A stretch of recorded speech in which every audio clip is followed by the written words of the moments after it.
wrote an interesting article in the Plain Dealer where Stefanski and the Browns rank among the biggest turnarounds in Cleveland sports history.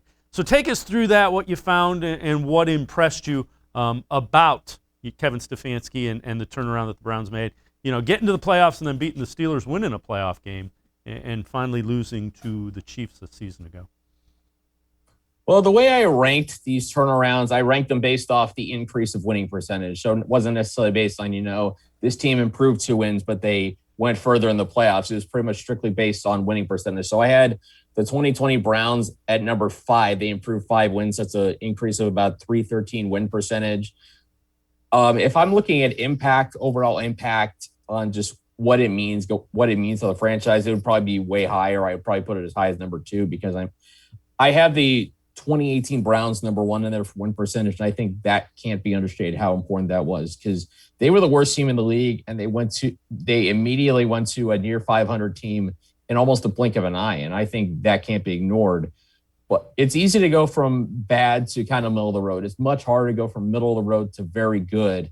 And that's where I think the 2020 Browns really showed something because this was a team that disappointed, as we all know, in 2019 going 6-10. Kevin Stefanski and staff had their work cut out for them, and they made the most of it. They developed an identity early. You had the running game really take off with Nick Chubb and Kareem Hunt, and then Baker got hot in the second half of the season, and winning a playoff game and getting to a second one obviously is just huge for this team going forward. And if they're able to make the Super Bowl or whatever down the road, you can look back at 2020 as possibly a start of when things really got going in that direction. The other thing that, as we're talking about this, that impressed me with Kevin Stefanski, let me know if you agree, they were very good at developing players, even in the framework of a season. You had guys that were signed, off the street basically, that were coming in and making significant contributions. You had late round picks like Donovan Peoples-Jones making significant contributions. To me, does that speak to coaching or is it something else, do you think?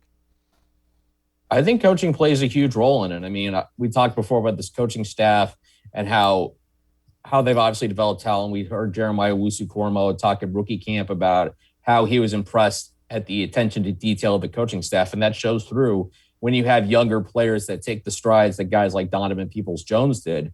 I mean, obviously he went from a guy who was mostly a blocker out there to you saw him in the playoff game against the Chiefs being asked to be out there and have him make big catches as essentially your third receiver. So they did a really good job developing guys and continue to just work on things. And I think those are the things that happen throughout a season as players get more familiar with the system. There's more chemistry that gets developed in practices and things like that.